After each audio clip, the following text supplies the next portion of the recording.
Okay, last night in your lecture, actually someone from the audience, I think, asked this question, and they were talking about their youth ministry context and said something about college admissions being a kind of, could be idolatrous. And I just wanted to know, what are the dimensions of college admissions that make, that become idolatrous? Are there other dimensions besides just like getting the job?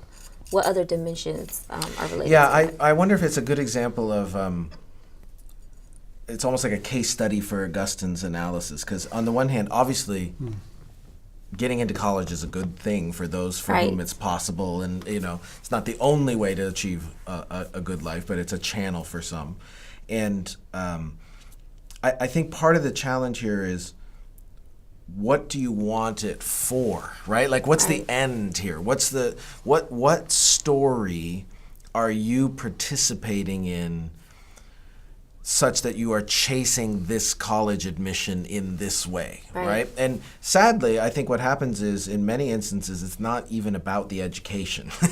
It's about a badge of identity that I get to wear, of privilege, of importance, or it's about achieving these networks so that now I'm going to be able to enjoy privilege later in my life. So obviously education is a good thing, but we can idolize all kinds of good things because now we're chasing this for some other end, which is something like our own prestige, our own self-congratulations. Maybe parents bring to this a sense of, I haven't really been successful as a parent if Sally or Susan doesn't get to go to Yale.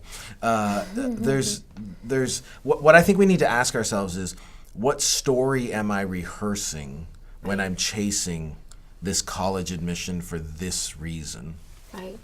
But at the same time, you can actually pursue all of those things for the sake of enjoying and serving God, right? So you can totally see, like, you feel called to bear God's image in the world and bear witness to Him in places of influence. And if I'm going to get there, here's some hoops that it looks like I need to go through. That's just a very, very different story to be told about it, right? Can I ask you a follow-up question? It's just, so we know that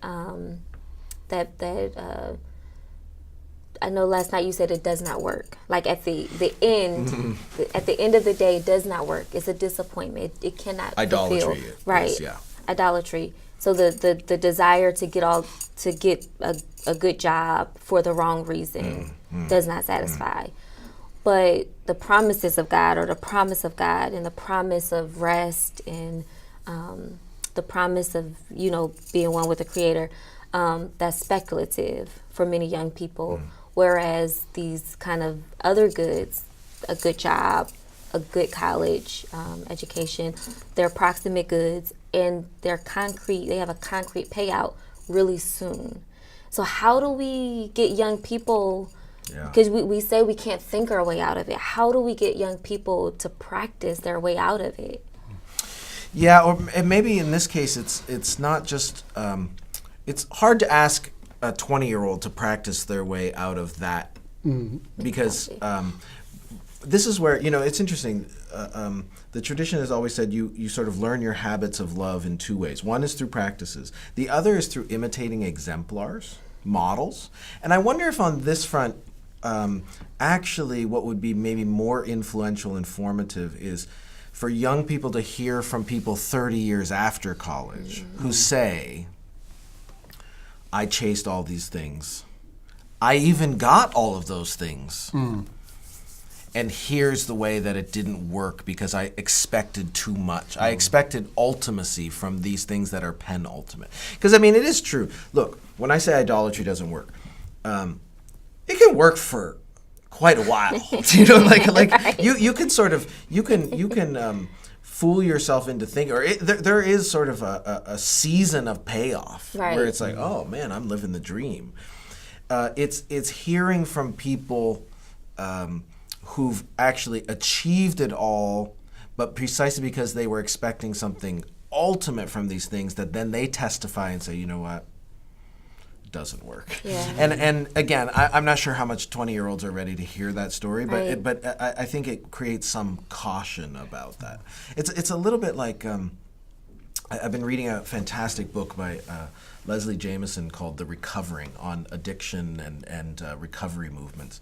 And she would say, look, the great sort of myth of addiction at the beginning is you think you're doing great, that you're living the dream, and it's the crash that is where, now I start to realize this doesn't work. And what's amazing is it's not working, and you can still keep telling yourself it's working for a long time. So Yeah. I think on college admissions, and this is so qualitatively different, right? Depending on the social location of people that we're talking about.